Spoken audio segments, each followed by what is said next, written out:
A felt character doll purchased around 1918 to 1920 is brought in for appraisal. He has shoe button eyes, original felt clothing and leather shoes, and a great little felt hat. My mother passed away 5 years ago, and I got the trunk. He's a felt character doll. What's interesting about dolls at that time is that most dolls that came out of Germany were bisque dolls or breakable dolls, but in the early part of the 20th century, more indestructible dolls were made like the teddy bear. This doll is similar to a teddy bear because it's stuffed with excelsior, joined with discs at the arms, has shoe button eyes, and the button would have been in the tiny little holes in the ear. Like a teddy bear. Right. And I want you to notice in the ear next to you, see that tiny little hole? Yes. This doll was made by Steiff, a German-based plush toy company, founded in 1880. So this is a Steiff character doll from a series made from about 1910 to 1920. Steiff also made many types of figures, like comic character figures and soldiers, golfers, and skiers. In fact, Steiff dolls are not as common as Steiff bears, but they are highly sought after, and a retail for this doll would be around.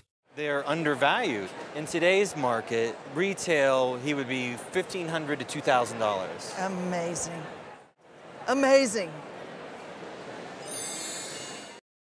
Nothing catches a woman's attention faster than a jewelry store, or even better, an elegant piece of jewelry. My grandmother saw it in a jewelry store window in San Francisco in the early 1920s or before, and she was quite taken with it and she bought it. The guest's grandmother purchased this particular ring in a San Francisco store in the early 1920s. She used to call it her poison dart ring because it features a small compartment she imagined could hold a dart, and a button that, when pressed, might shoot it. She was also told that the ring was worn on the thumb and was made by the famous Italian goldsmith Benvenuto Cellini for Queen Isabella of Castile. An intriguing story, though historically inaccurate. And she was told that Cellini made it for Queen Isabella. However, Queen Isabella died when Cellini was 4, so we don't quite believe that one. The guest had previously been informed that the ring was an authentic Renaissance piece. However, the appraiser quickly clarifies that it is in fact a Renaissance revival ring. The Renaissance revival was a 19th century movement that aimed to bring back the artistic and design styles of the European Renaissance, particularly in England, Italy, and other parts of Europe between 1860 and 1900. It's sort of a reaction to industrialization. It's a return to an older aesthetic when things were simpler. We feel that it's probably made in England. The appraiser believes this ring was made in England during that period. While it may not fire poison darts, it is indeed a true poison ring, a type of jewelry designated with a hidden compartment. This particular piece is crafted from 18-karat gold and shaped like a salamander, adorned with rose-cut diamonds, which were commonly used in the 15th and 16th centuries when authentic Renaissance jewelry was being made. What sets this ring apart from actual Renaissance pieces is its weight. True Renaissance jewelry tends to be much lighter and hollowed out for comfort. Upon opening, the ring reveals exquisite enamel work on the salamander, with champleve enamel underneath in an arts and crafts pattern. The frog or salamander has been enameled nicely on the inside with colored enamels. If I turn this ring over, we can see champleve enamel underneath. The appraiser suggests that it's likely a gentleman's ring, rather than a thumb ring, as men in the 19th century wore more jewelry than in the 20th. Given its unique form, high-quality craftsmanship, and historical intrigue, this ring would sell at an auction for an estimated. This ring would take an estimate in the range of $5,000 to $7,000. Oh, really? Oh, that's great. A couple made a smart art investment just after Picasso's death. The day after Picasso died, they saw two pieces and decided to buy them. Her husband said it was the perfect time to buy Picasso. She was amazed that they got them right after he passed. Typically, art prices tend to increase significantly after an artist passes away, as their work becomes more sought after and collectors vie for pieces that are no longer being produced. However, the gallery had not yet adjusted their prices to reflect this trend, which was surprising. It appeared that they were unaware of Picasso's death, as they continued to offer his works at previous prices despite the shift in market demand. That usually follows the loss of such a renowned artist. The pieces included a hand-signed lithograph and a ceramic work. Picasso's creativity never slowed, even late in his career. While giving an auction estimate, the appraiser said, "At auction, you have about $23,000 worth of Picassos here." That's very favorable, better than the stock market, I'll tell you that. A simple sea captain's doll turned out to be a valuable folk art treasure. The guest received the doll in the early 1960s from her grandmother's attic. Her grandmother, moving at the time, told her she could take anything she wanted. The doll is said to be about 160 years old and has an interesting history. A sailor made it from Cape Cod, who likely put a lot of care and skill into creating it during a time when handmade toys were special. This background not only shows the craftsmanship involved, but also connects the doll to the rich culture of Cape Cod, making it a valuable piece of history. The appraiser also admires its original condition, dry paint, and hair, calling it exceptional folk art. As a sea captain's doll, its value would be $2,000 to $3,000. However, as a piece of folk art, its value rises. We think of it as sculpture, as something you'd look at, not something you would dress up. And it would be worth probably $8,000 to $12,000. Oh my God. It's a great piece. A set of Robert Frost bucks, signed and inscribed, were appraised for their historical value. The owner's parents, students at Wellison and Mount Holyoke, attended a reading in 1930 where Robert Frost signed 2 first editions. One of the standout items is the father's copy, featuring the iconic first line of Mending Wall, one of Frost's most famous poems. In contrast, the mother's buck includes only Frost's signature and date, though it lacks the dust jacket. Another valuable piece in the collection is In the Clearing, 1962, signed by Frost and part of a limited edition of 1,500 numbered copies. The father's buck, with the Mending Wall inscription, is valued. This one with the line, I would put an estimate of $2,000 to $3,000 on it. The mother's copy, missing its jacket, is worth $800 to $1,200. The collection's total value is estimated. So altogether, I mean, you're looking at about $3,000 to $4,000 for the group. If everything else was equal, the dust jacket would add. Not just an heirloom, the ring dazzles with a rare baguette-cut diamond. A guest shared that a cherished ring has been in the family for 3 generations. It's been in my family. I'm the 3rd generation to have it. And my grandfather gave it to my grandmother on her becoming a grandmother when I was born. It was a gift from her grandfather to her grandmother when she became a grandmother. Although she doesn't wear it often, its beauty is undeniable. At the center of the piece is a large baguette-cut diamond, a beautiful and rare find that catches everyone's attention.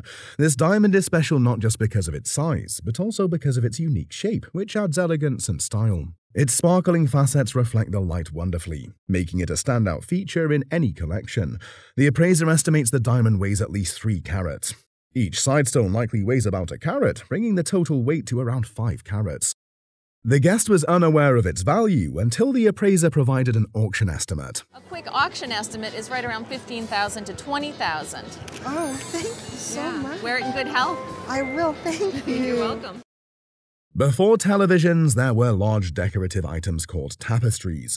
Tapestries were used in the past to keep out drafts, provide entertainment, and provoke thought. This particular tapestry was woven between 1600 and 1650 in Brussels, Belgium. This tapestry is a prime example of Renaissance tapestry. Research shows that tapestries often depicted mythology and biblical figures. We can confirm that this tapestry fulfills its purpose, as it appears to depict a Roman ruler. He is seated in a chair, and generally when they're seated in a chair like this in an outdoor setting, it would signify that it's the ruler. It seems that this tapestry was once part of a much larger piece. My guess is the tapestry might have been maybe 10 feet tall by about 15 feet wide, and these would have been cut out. When we look closely, we see that the walnut frame adds an alluring and elegant touch to the item. For a tapestry crafted in the 17th century, this one is still in fine, crisp condition. Thus, at a suitable auction, this beautiful Belgian tapestry would attract a price of. Would probably bring somewhere between $12,000 and $15,000. Okay, good. Watches not only tell time, but they also carry stories and memories, often becoming treasured heirlooms. A vintage Rolex Explorer from 1959 was recently appraised. It belonged to the current owner's stepfather, who passed it down just before he died. The Rolex Oyster Perpetual 5500, known for its self-winding mechanism, has a serial number that confirms its production date in 1959. Its gilt dial shines in remarkable condition, preserving its vintage charm. The hands and bracelet, replaced during service, hint at the watch's journey through time. The dial itself is wonderful with the gilt writing. It really is lovely. Despite these changes, it remains a priceless memory and a stunning piece to wear. As the appraiser carefully examined it, he said, I reckon that in today's market between £7,000 and £9,000. Wow. Buddhas radiate vibrant energy, symbolizing enlightenment, compassion, wisdom, and inner peace. In a heartfelt conversation, Stephen passionately recounts his father's incredible journey to Liverpool in the 1930s. Leaving home at just 14, he boldly ventured forth, encouraged by his parents to seek a brighter future. Traveling to Hong Kong, he frequently sailed to Liverpool, where fate led him to meet Stephen's mother, Betty. Today, they raised a lively brood of 10 children. So even though they'd served in the war, they'd built their lives here and contributed to society, they were just banished, effectively. Arriving with only a small Buddha statue, he proudly carried a piece of their Chinese heritage. While many Chinese sailors chose to stop working upon arrival, his father tirelessly toiled in the engine rooms until the 1970s. Stephen fondly recalls his father's brave service in the Merchant Navy during World War II. After the war, the government attempted to repatriate Chinese sailors, creating turmoil among families. Fortunate enough to avoid deportation, Stephen's father enriched Liverpool's multicultural tapestry. Grateful to share his father's inspiring story, Stephen highlights the remarkable resilience of immigrant families in shaping the city. Here we have a photo, a 1962 flight ticket, and a piece of cloth signed by a very young Muhammad Ali, known then as Cassius Clay. The guest, who also appears in the photo, met him during a dinner. A photographer from the local black newspaper was always taking us places. You want to go see this, want to see that. And so Cassius. Also, the cloth features Cassius Clay's signature, Billy Stephen's signature, and on the other side, a long inscription written by Clay's brother. Additionally, the cloth is signed by heavyweight champion Archie Moore, who fought Clay early in his career. From 1960 to 1964, Ali fought under his birth name, Cassius Clay, and he won a gold medal at the 1960 Rome Olympics in the light heavyweight division, marking the start of his rise to fame. After turning professional, he quickly gained attention for his flashy style, fast footwork, and confident personality, building a perfect record of 19-0 by the end of 1963. In 1964, he earned a shot at the heavyweight title against Sonny Liston, who was considered an unbeatable champion at the time. Defying the odds, Clay won the fight in a stunning upset, becoming the heavyweight champion of the world at just 22 years old. Shortly after the victory, he announced his conversion to Islam and changed his name to Muhammad Ali, marking a significant transformation in both his personal and professional life. Ali's decision to embrace Islam and refuse his slave name made him a polarizing figure, but it also cemented his reputation as a fighter not only in the ring, but also for civil rights and social justice. Throughout his career, Ali became known for his sharp wit, delivering iconic phrases like, "float like a butterfly, sting like a bee." His refusal to be drafted into the Vietnam War in 1967, citing religious and moral reasons, led to his boxing license being revoked and his title stripped, though he later became a global symbol of resistance and integrity. Ali returned to boxing in the 1970s, reclaiming his title in legendary bouts like the Rumble in the Jungle and the Thriller in Manila. Given the historical significance, rarity, and personal connections reflected in this autograph napkin, if it were to appear at auction, it would likely command an impressive price of. I would put an auction estimate for $3,000 to $5,000. You know, that's amazing. I never thought of a value. I just wanted people to know that I'm kind of a devotee. I watch you every week on the Antiques Roadshow, so thank you. Two remarkable albums containing Disney animation work from the 1939 era were presented for appraisal. Within their pages, a treasure trove of Disney history unfolded, showcasing the guests' work as an income. How long did you work at the Disney Studios? Several years. I worked on Pinocchio and Fantasia and Bambi, and later on I worked in Sleeping Beauty. The first album boasted an impressive collection of actual animation cells from the beloved films, like Pinocchio and Fantasia. Meticulously crafted, each cell revealed the intricate process of hand-drawn animation. Disney now uses computers, so they no longer have people to hand ink and paint them. So that makes them and yourself and your career that much more special. Practice tests and experimental sketches were also included, offering a glimpse into the guest's creative process. A stunning animation drawing from Snow White took center stage in the second album, which beautifully exemplified the guest's skill and attention to detail. Trimming had affected the value of some cells and drawings, but the album's overall significance remained intact. As a window into Disney's golden era, these albums are an invaluable resource for animation enthusiasts, and both the albums got appraised at. But if you go through the entire book and you add up the whole collection of animation cells and the drawings, the whole collection itself is worth about $15,000 to $20,000. Oh, that sounds good. This piece originally belonged to the guest's mother, but was later inherited by her. The element at the front of this table is called a till, a feature typically found in blanket chests. I'm going to do that by pushing on a little button that's hidden in a tree. and pop the drawer out. These blanket chests follow the Germanic tradition, commonly associated with the Pennsylvania Dutch.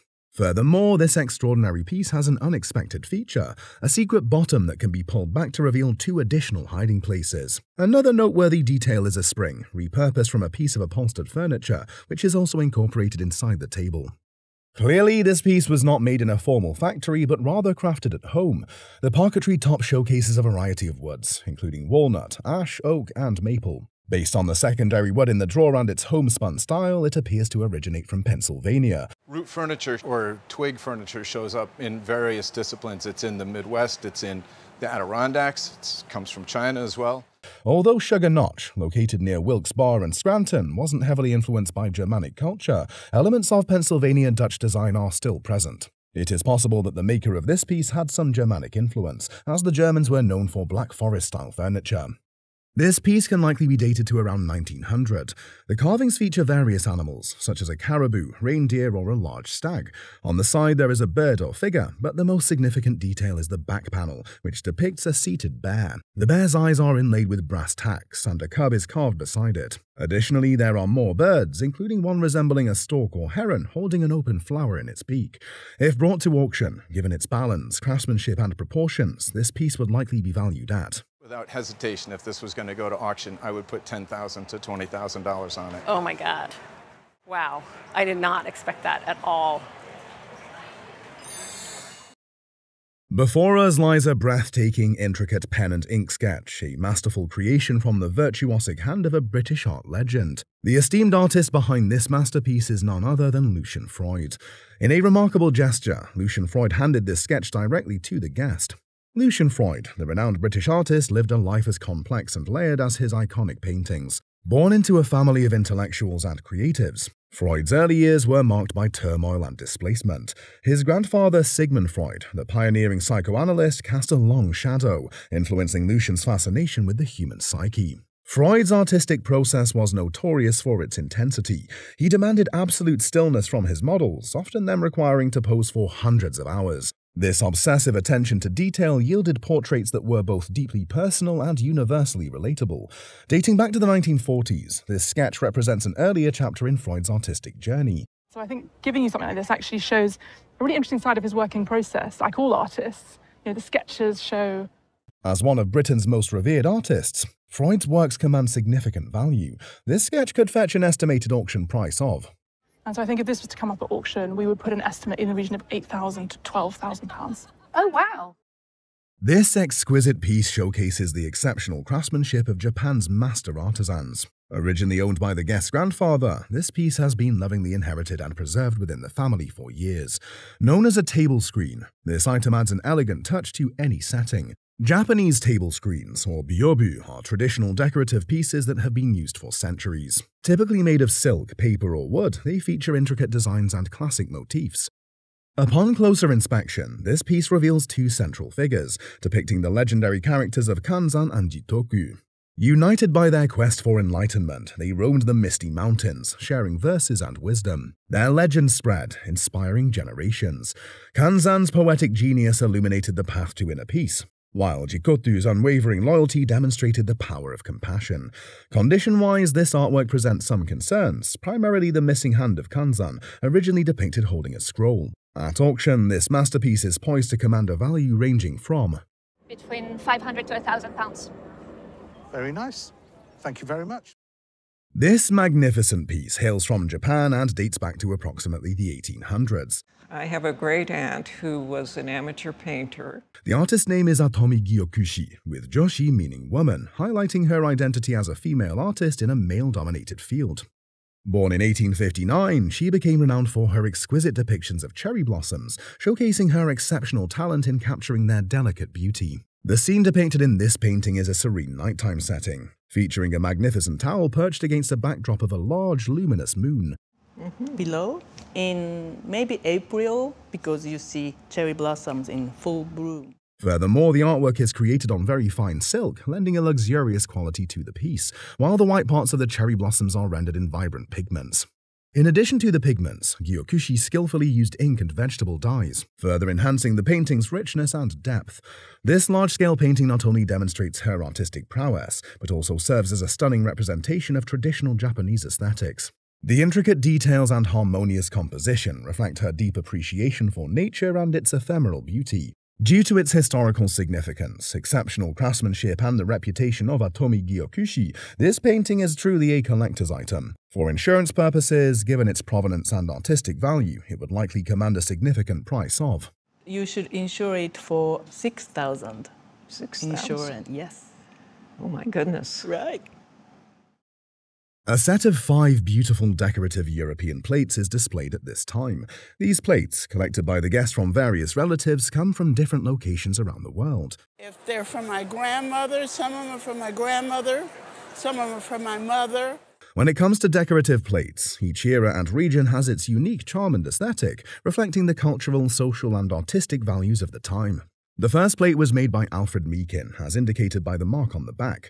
And it's the Fair Winds pattern. Alfred Meekin, founder of Meekin & Son, was a British ceramic artist and pottery manufacturer. It is speculated that this plate was made in the 1970s, as indicated by the signs beneath it. So these are actually fairly recent. These are probably from about the 1970s. The next plate for consideration is a hand-painted piece, whose design is inspired by Japanese aesthetics. From the signs and symbols impressed on the back of the plate, one can deduce that this remarkable plate was made in 1888. Furthermore, the last set of plates featured hand-painted scenes of beautiful landscapes. Behind the plate is the name of the manufacturer and a title for the plate, which was used between 1849 and 1870. Now, the manufacturer is the Royal Porcelain Manufactory in Berlin, often known as KPM Porcelain. The beautiful plates made around the 1970s will be worth around, Are worth about $5 a piece. while the Japanese-inspired painted plate will command a value of. Probably worth between $400 and $600 in a retail type situation. Lastly, the magnificent plates with scenes painted on them will attract a value of. They're worth between $2,000 and $3,000 for the pair in a retail situation. They're terrific plates. From demolition sale to treasure trove, the story of a Kerman carpet originating from northern Iran. It showcases the region's renowned weaving expertise. This is a mille fleur carpet, which the guest bought during a demolition sale for $20. Crafted in the village of Kerman, these carpets are prized for their intricate design and fine materials. The colorful curved floral design authenticates it as a mille fleur carpet. What did you pay for it? $20. $20. It also features a directional arch or mihrab, which signifies its importance. You'll see has a directional arch on the top. Yes. And that would indicate it's a prayer rug. Iranian carpets are highly sought after for their beauty and craftsmanship. The carpet's exceptional condition and rarity contribute to its substantial value. This remarkable find highlights the potential treasures hidden in unexpected places. At auction, this floral prayer Kerman carpet is estimated to be worth. Would you be surprised if I told you it's worth about $3,000 today? Yes. A Pennsylvania German fracture or folk art is brought in for appraisal. Fracture is a highly artistic and elaborate illuminated folk art created by Pennsylvania Dutch, named after the fracture script associated with it. And most were created between 1740 and 1860. Printed fractures are common, but this one is rare because it is handmade. It is executed with ink and watercolors and is from an early age, especially because of the birds. Now, whoever conserved this did a wonderful job, because part of our job is to preserve it for the next 100 years. Although this fracture looks good, there is some damage that can be seen under light. Fracture drawings were done to preserve a memory for about 100 years. A conservative price at auction for this fracture would be. If this damage wasn't here, and you might be able to get some of this taken care of, it would probably be in the $10,000 range. Thank you. Oh, thank you, of course. Thank you loads. At first glance, this painting doesn't seem particularly special. However, upon closer inspection, we can see that it's the work of American painter Samuel Halpert. He died fairly young in 1930, and his wife Edith became a major figure on the New York art scene. He was less known for quite a while, not a major figure. Halpert was known for being a pioneer in American modern art. He was recognized for his unique ability to create paintings where elements related to one another. The way this ladder makes a diagonal and against the pillar here, and the chair that's set behind it, the interesting spatial relationships that are created.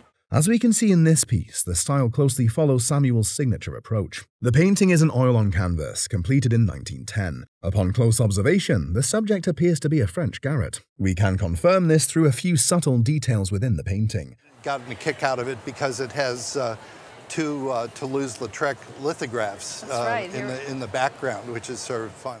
The painting is titled The Studio Interior, even though it depicts a garret. Although it's not especially appealing, this painting would fetch. I would expect it to sell for around $20,000 to $25,000 at auction. This chair looks like one you would see in a movie, such as The Lord of the Rings. Perhaps the distinctive feature of the chair is the carved face it possesses. For most people, this would be a horror chair to own. However, the chair is quite a remarkable piece because of what it symbolizes.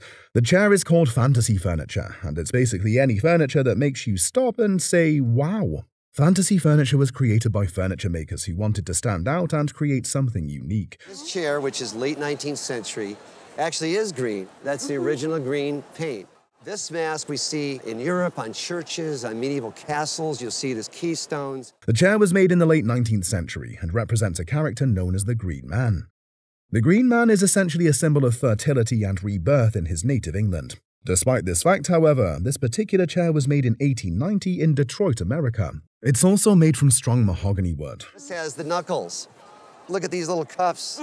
Incredible. Look at these hands. Feel that when you hold it. Gives you the chills a little bit. Yes. It's actually very nice, but you can actually feel the fingernails. As a remarkable symbol of fertility, if this piece of furniture were to be auctioned, it would sell for Fair market value purposes, right in the range of $3,000. Okay.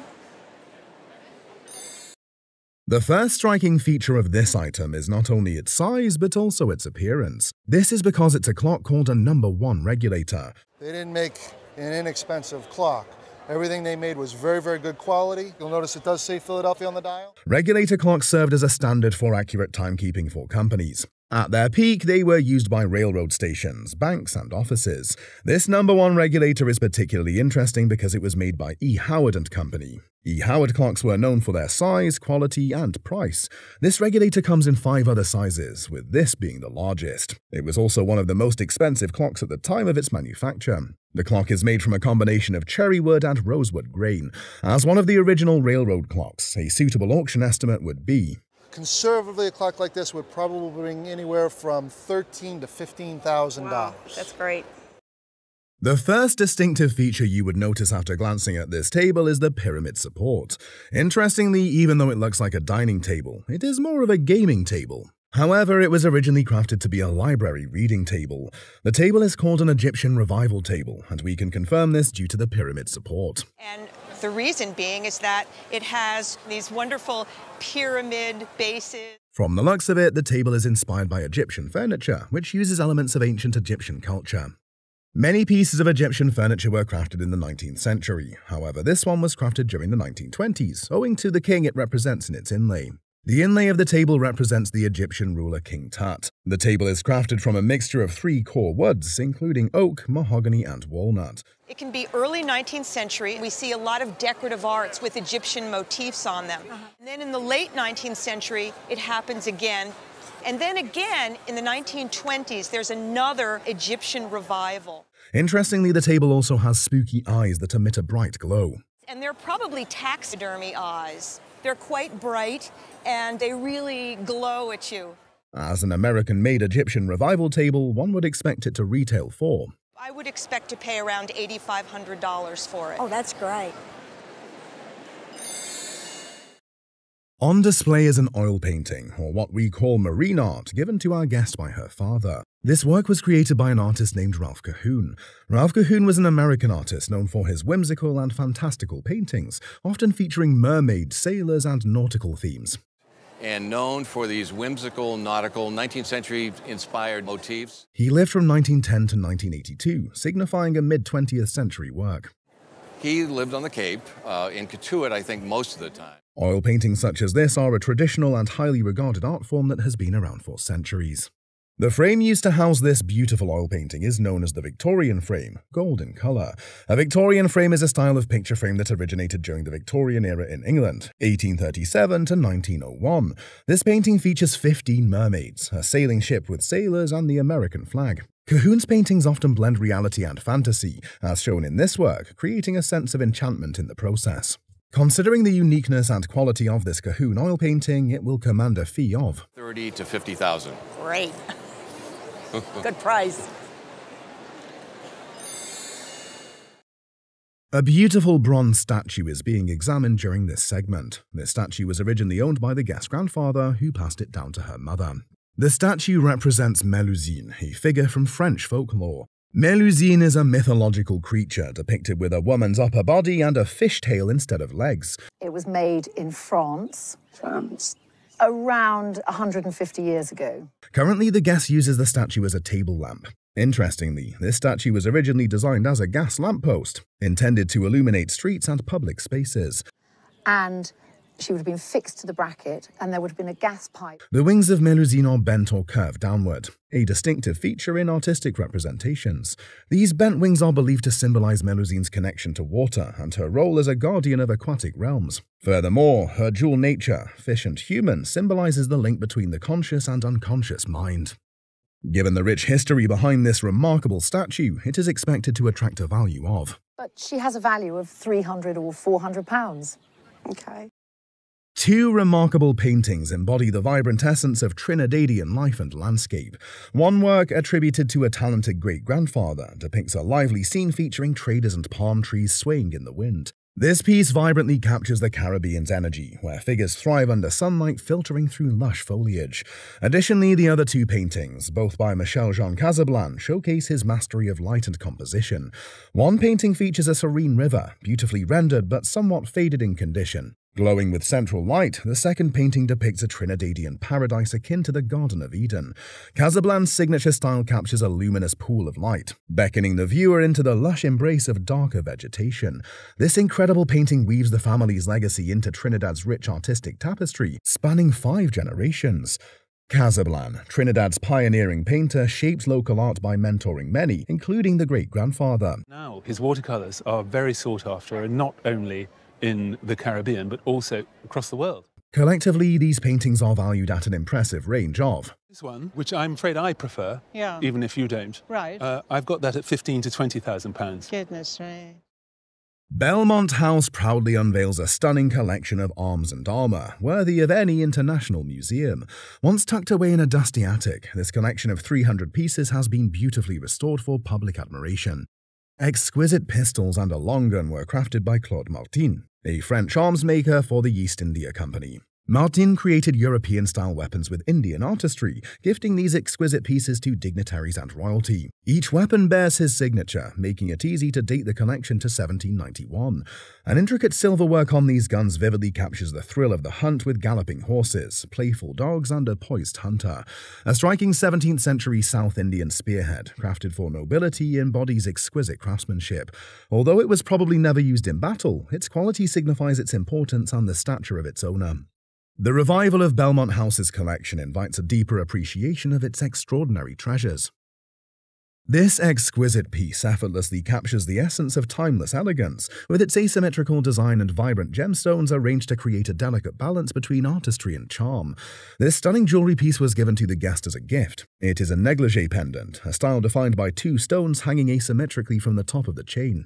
This particular pendant features a precious topaz and a peridot, adding elegance and vibrancy to the piece. Suspended from the stones are 2 small red spinels, an uncommon and highly desirable gemstone known for its brilliance and rarity. And red spinel is a rare stone. When it comes in red, it's especially rare. At the top of the chain, a delicate heart-shaped cabochon sapphire provides a subtle yet charming touch to the overall design. Negligee pendants were popular between 1890 and 1910. Celebrated for their colorful stones and intended to be worn as part of everyday attire. These pendants typically fit closely around the neck, adding a touch of sophistication to casual outfits. This piece is housed in its original fitted box, which not only protects the pendant but also enhances its collectible value. In retail or auction settings, the combination of the original box, the rarity of the spinels, and the fine craftsmanship would significantly increase its value. Due to the history behind this masterpiece, if this pendant were to be auctioned today, it would command a substantial price of. I would say for insurance purposes, $10,000, right around $10,000. Wow. Yeah. Wow. Our guest shared the story of a family heirloom doll passed down from his great-grandmother who brought it from Czechoslovakia. The doll was given to her father, and it was affectionately named Hansi Czech to honor its origins. While the guest finds the doll charming, his daughters find it creeping, adding a playful family dynamic to the story. He's a family member. He is one of your family members. The appraiser revealed that, despite its Czechoslovakian connection, the doll was actually made in Germany around 1910. And what we really love about him is that he was made by Kessner, and he's mold 221. Kessner, known as the king of the doll makers, crafted the doll with a bisque head, a composition body, and distinctive mouth-blown glass googly eyes. The doll's costume, likely made in Czechoslovakia, includes an original mohair wig, a wool felt hat with silk flowers, and beautifully embroidered ribbon details. While the bisque head is in excellent condition, there is some toe damage, common for composition material. That's just because it is composition. It's just a wood product, and that's really easy to break fingers and toes. And we're really lucky because he has all his fingers. It's just we do have that toe damage. The appraiser noted that the doll could use some restringing, as its arms no longer hold their pose, which makes posing it upright difficult. Given its rarity and condition, the appraiser estimated the doll's retail value to be at $4,500 and $6,500. It's great. Amid a stunning array of sumptuous textiles and intricate beadwork, a photograph of a smiling young man radiated warmth and intrigue. This young man, Kenneth Steele, joined the Navy at 17 in 1941 and had a remarkable wartime journey. In 1942, he was on HMS Quentin. He was sunk on the Malta convoys. Did he survive? He survived. Among the textiles, a beautiful table cover adorned with metallic gold thread caught the eye. Dating from between 1900 and the 1930s, this exquisite piece reflects craftsmanship from a bygone era. Alongside it, a unique item from the indigenous Iroquois people of Northeast Woodlands, USA, revealed itself. A delicate work of beadwork, this older piece is a versatile creation that could serve as either a tea cozy or a hat. Its craftsmanship showcases some of the finest beadwork from the tribal world, reflecting the artistry and skill of its makers. The collective value of the exquisite textiles and beadwork is approximately. A realistic price for this is about £500. Okay. But he's the story. Yes, 100%, yeah. A vibrant Japanese dish inherited from the guest's grandmother graced the castle with its striking colours and intricate design. I was the one to inherit it because nobody else had any room for it, because it's a big object. Initially dirty, the piece was cleaned and now proudly sits on the sideboard, admired for its beauty and striking presence. Originating from Japan, the dish is a fine example of late 19th century Satsuma ware from the Meiji period. Symbolizing rebirth and renewal, the vibrant design features ho-ho birds, the Japanese equivalent of the phoenix. A large central magpie stands against a bold blue background, adding to the striking beauty of the dish. It's really a beautiful piece, and what is quite unusual about it, it's its size. Mm-hmm. You don't see these dishes that size. This distinctive blue is a signature of the artist, Taizan, whose name is also impressed on the back of the dish. Though it has some chipping on the reverse, the front remains flawless, with the intricate details and vivid colours intact. At auction, the piece would likely be valued between. So, if it were to be offered at auction, it would probably carry an estimate of £800 to £1,200. Thank you. A stunning ring made from quill and adorned with delicate gold lettering showcases exquisite craftsmanship. Crafted from swan's feather quill, this rare posy ring features a gold inscription intricately woven through its delicate threads. Well, there's rare, there's very rare, and there's extremely rare. And what you brought me today is beyond rare. Oh, wow. The inscription, "I gave innocent," signifies a heartfelt love token, embodying purity and enduring devotion. Originally gifted to the guest's father by a great-uncle, the ring has been lovingly passed down through the family. Its mysterious past hints at a great-uncle's passion for collecting treasures from house sales. Accompanying the ring is a touching love letter, dated 1785, in which the sender refers to the recipient as "my little insect." This peculiar term is interpreted as a reference to a butterfly, symbolizing love and higher emotions. Despite its fragile nature, which prevents it from being worn, this unique ring holds significant cultural value. It's immensely fragile, yes, and you can't wear it, and in 10 minutes it will be gone. Yes. Enchanting collectors with its story and artistry, it carries an estimated worth of. Yes, it's going to be worth £600 to a collector of rings. But with the context, perhaps even more than that. Wow, absolutely amazed at that. The guest presented a piece of Roseville pottery, which she had acquired at an auction in Haw River in the early 2000s for $50. The Roseville Pottery Company was an American art pottery manufacturer in the 19th and 20th centuries. The company specialized in various pottery styles, including vases, bowls, and other decorative items. The appraiser examined the particular piece and revealed that it was a fake. Although the shape of handles and the base were good, the main issue lay in the middle section of the pottery. The piece appeared to have been poorly painted, with visible paint drips around it and inside. The appraiser then flipped the piece to check the signature and discovered a fake Roseville mark on the bottom, confirming its inauthenticity. The guest was surprised to learn that the auctioneer, who likely didn't know much about the item, had charged $50 for a fake piece of pottery. Unfortunately, the appraiser mentioned that the piece didn't hold any significant value. For an item such as a chair, one would think it would not be worth that much. However, this chair is an Eames Zenith chair and it holds much value. The chair is particularly sought after because it has a cult status among architectural enthusiasts. You're absolutely right, it's an Eames chair. This chair was made probably about 1950, 1951. From a close look at the chair, it appears glazed. Surprisingly, the chair was made by the couple duo Charles and Ray Eames. What makes the chair so special is that it's made from top-quality materials using a specific technique. This distinguishing factor makes their values go above all other chair types. Interestingly also, the chairs are quite rare to come by. A distinct way to confirm the authenticity of an Eames chair is through the paper label. As a beautiful work of art, and one that signifies love, this chair would retail at Value goes, it's probably worth about $1,500 to $2,000 in today's market. From a first glance at this, one would think it's a witch's pot. So I was hoping it was a Tiffany or a Handel, but I couldn't find any marks on it. Surprisingly, however, the item is a highly prized vase made by Tiffany & Co. For more than 187 years now. Tiffany's iconic vases have graced the world.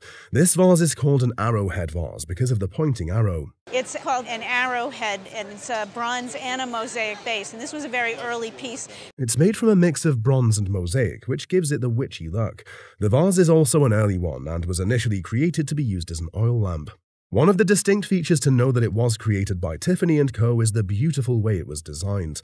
As a brand also known for their innovation and quality, the vase is sure to have been a steal at its time. The vase was made in the 1930s and is part of the few ones that are still in quality existence. At a suitable auction, this witchy Tiffany & Co. vase would retail at the auction price of I would put a value of this at $50,000. What? Yes. What? Yes. Oh my God!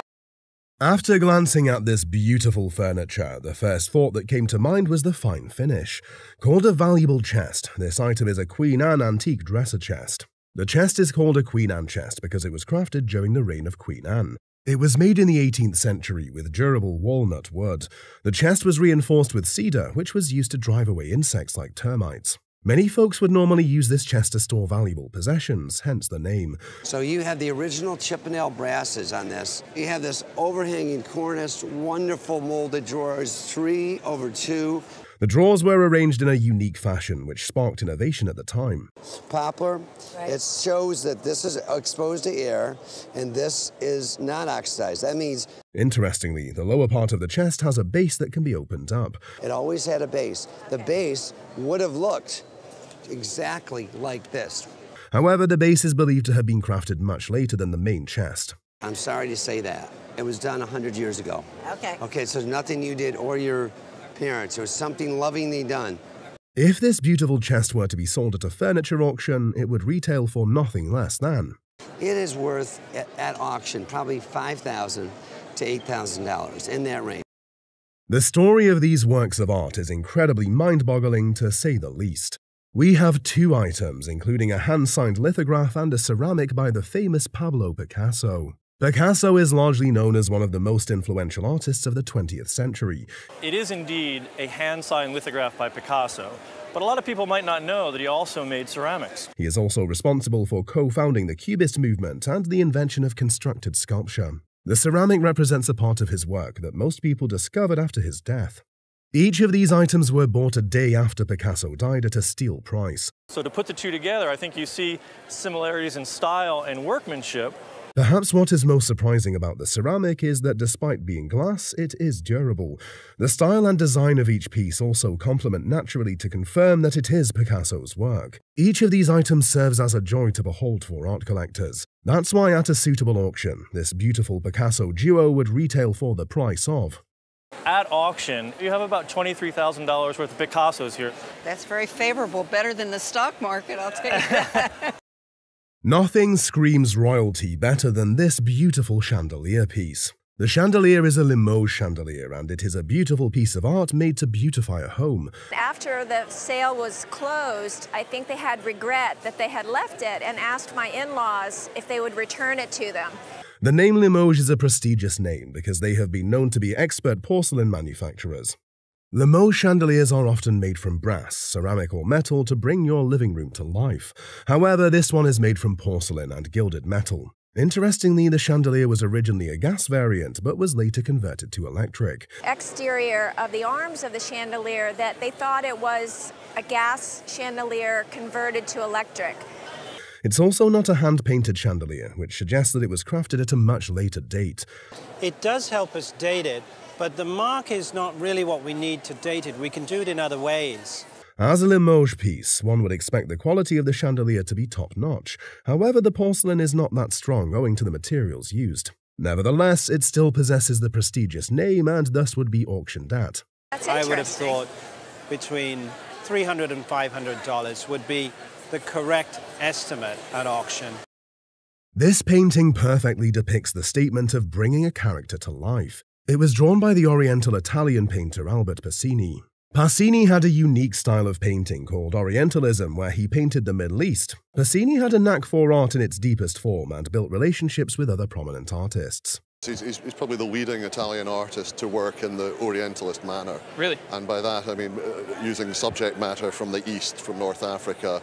A largely distinct feature of his paintings is the contrast to bring out the beauty of each individual in his work. His love for the Middle East and its cultures earned him the responsibility of painting for the Shah.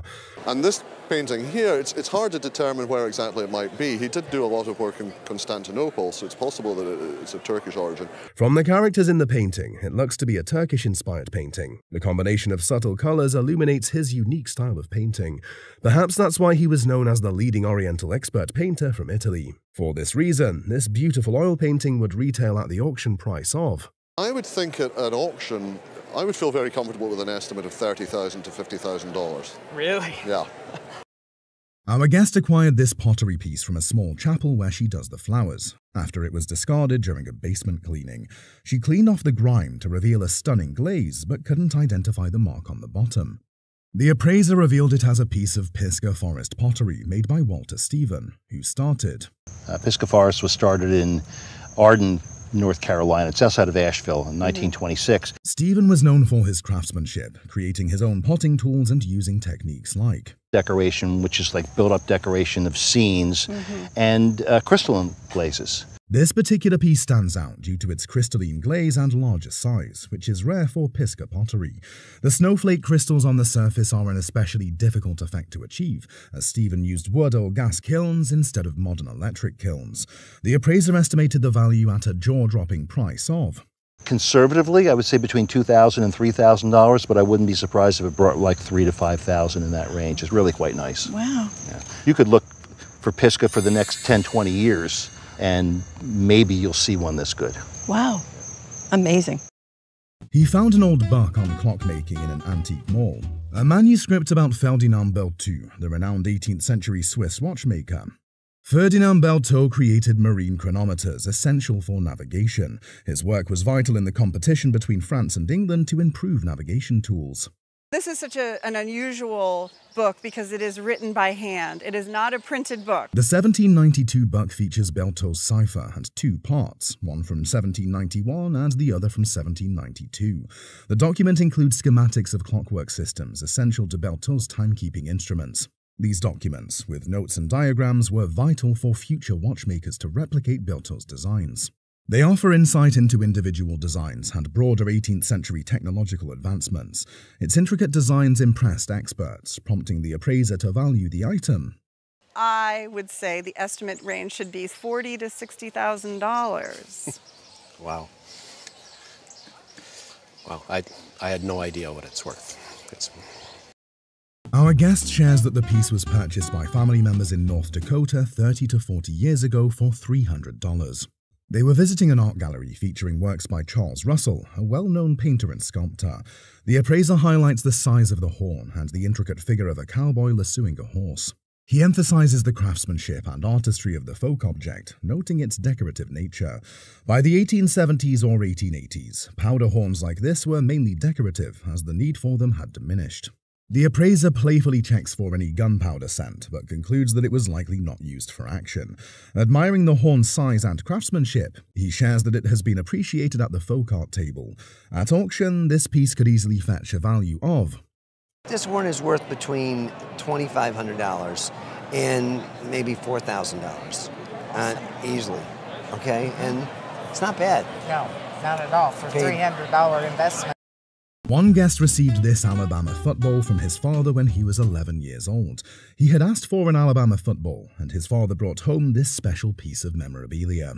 The appraiser explained that the ball is from the Crimson Tide's undefeated 1966 season. The team went 11-0 and won the Sugar Bowl in January 1967, beating Nebraska 34-7. The ball features signatures from the entire team, including their legendary coach. Despite their undefeated season, Alabama did not win the national championship that year due to Notre Dame's tie. The appraiser valued the football at $800 to $1,200, noting its rarity and historical significance. Probably somewhere in the vicinity of around $800 to $1,200. Great. Fantastic. Our guest was thrilled with the appraisal and the ball's connection to Alabama's storied football history.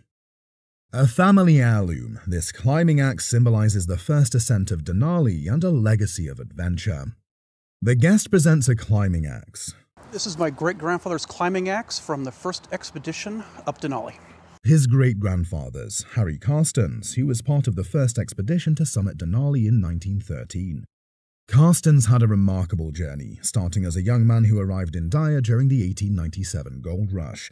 He learned survival skills from the First Nations people and built a reputation for himself. Along with Archdeacon Hudson Stuck, he led the climbing team, which included Robert Tatum and Walter Harper. While the others lost their ice axes during the climb, Carsten's axe is the only one known to exist today. The appraiser noted its significance as a milestone object in mountaineering history. It has been in the guest's family and was stored in a trunk in a barn. For insurance purposes, the appraiser estimated its value. For insurance purposes, $20,000. Oh, no, that's a little bit too much.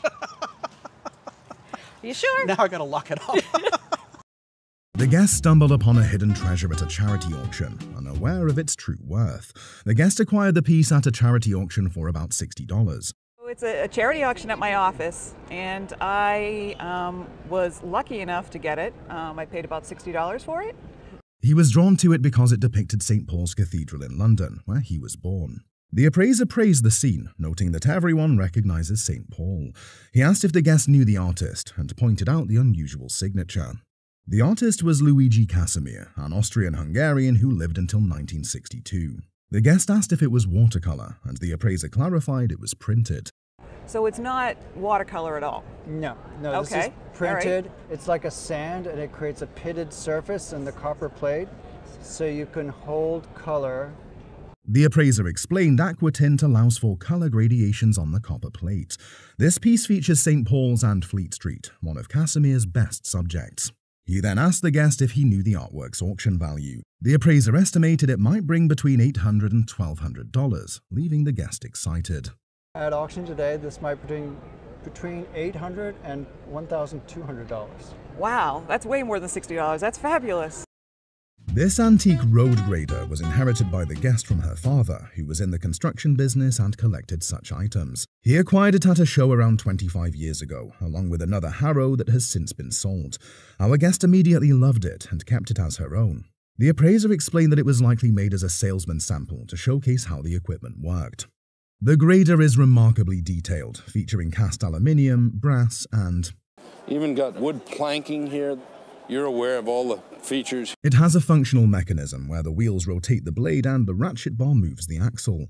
Because of its rarity and craftsmanship, the appraiser valued it at between $5,000 and $6,000, and then maybe more. It's just because it is truly extraordinary. I mean, I've just never seen such an amazing piece of equipment. Thank you. The appraiser noted that it is an extraordinary piece, unlike anything he had seen before. Rare Walter Johnson signed baseball stuns its owner with an astonishing six-figure valuation. A guest brought in a Walter Johnson signed baseball received from a friend named Big Dick. Big Dick, a toy and sports salesman, had the ball before passing it to the guest. From my friend Big Dick, who had it. He was a toy salesman and a sports salesman. The guest admitted knowing little about Walter Johnson, but was drawn to the ball's age. The appraiser explained that Walter Johnson, known as the Big Train, was a legendary pitcher. He was known as the Big Train because he had this blazing fastball. Johnson played for the Washington Senators from 1907 to 1927, achieving 471 wins and 10 20-win seasons. Well, Walter went on to pitch for the Senators for 21 years, starting in 1907 and retiring after the 1927 season. In 1939, he was inducted into the Hall of Fame alongside Babe Ruth. Walter Johnson's signed balls are rare, as he wasn't as widely known as Ruth and died young in 1946. The appraiser valued most Walter Johnson balls between $5,000 and $15,000. However, this particular ball was described as spectacular and graded at a 9 out of 10. The auction estimate for the ball was set between $60,000 and $80,000. I would put an auction estimate of $60,000 to $80,000. Oh my God. The appraiser believed it could actually sell for at least $100,000. The guest was shocked and told to insure the ball for $150,000, calling the experience overwhelming. A hidden treasure from the 1930s reveals its rich history.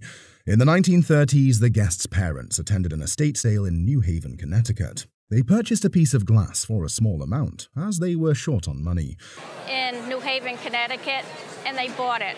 And I know that they didn't pay much money for it because they didn't have any money.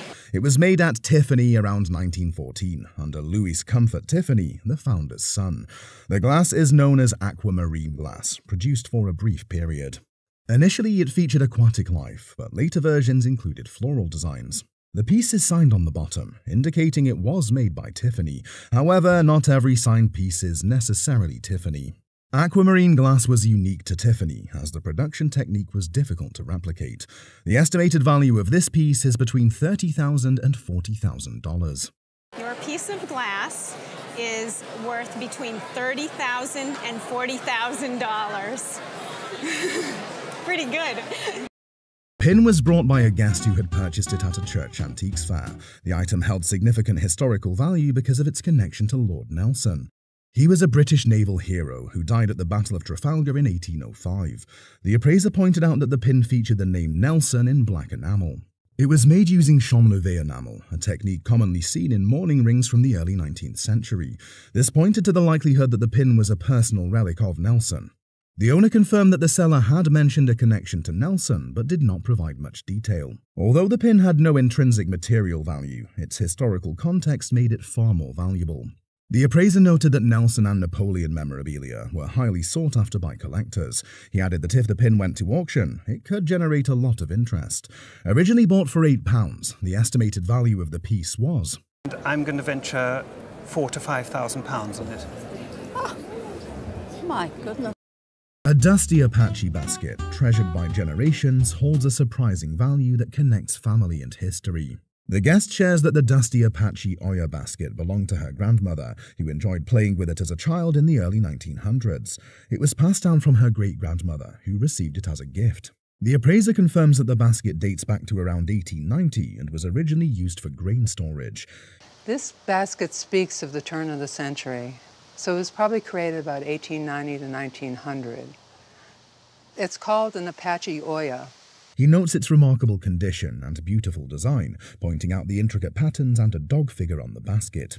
The guest has never had it appraised before and always viewed it as a practical yet beautiful item.